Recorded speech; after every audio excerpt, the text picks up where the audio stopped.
उपस्थित कार्यकर्ते नेते वगैरे जे आहेत आम्ही त्यांचेही खूप खूप धन्यवाद देतो की ते आमच्या पाठी खंबीरपणे उभे होते आम्हाला पुढे नेण्यामध्ये। बरं, माझ्या पूर्ण टीमची जी माझी पूर्ण टीम आहे त्यांची रात्रंदिवसाची मेहनत आहे आणि त्यांची मी खूप खूप आभार मानते। माझ्या पतीची एका स्त्रीच्या पाठी खंबीरपणे माझा नवरा माझ्या पाठीपणे उभा होता आणि आत्ताही माझ्या पाठीच उभा आहे, त्याचेही खूप खूप आभार। आमचे कवी गणेश मुरगुले सर, माझे स्टुडंट मयूर अडबल्ले, वैभव पवार आणि खास करून आमचे ढोलकी पत्तू श्रीकांत गौरी, त्यांचे खूप खूप आभार। मी सगळ्यांचे आभार मानते, त्यांना खूप आम्हाला साथ दिली, खूप छान प्रमाणे कार्यक्रम पार पडलेला आहे। खूप खूप धन्यवाद।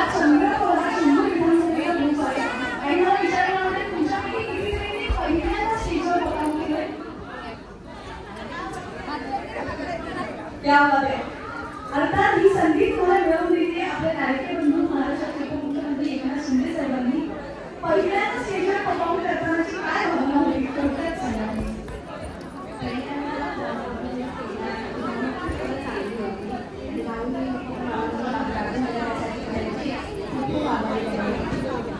त्याचप्रमाणे ह्या वयामध्ये कोटीसरांचं वय झालं, या वयामध्ये पहिल्यांदा परफॉर्मन्स करणं आणि तिसऱ्या क्रमांकात येणं खूप माझ्यासाठी सगळ्यात मोठी गोष्ट आहे आणि त्यासाठी तुम्हा सर्वांचे खूप खूप आभार।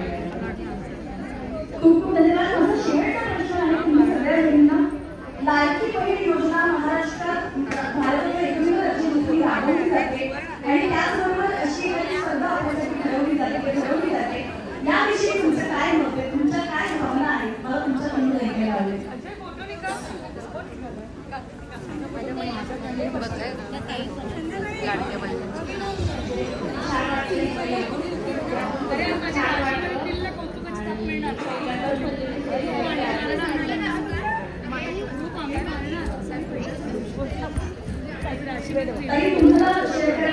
तुमची काय भावना आहे की या सगळ्या योजना महिलांसाठी राबवल्या जातात आणि अशी एखादी संधी महिलांना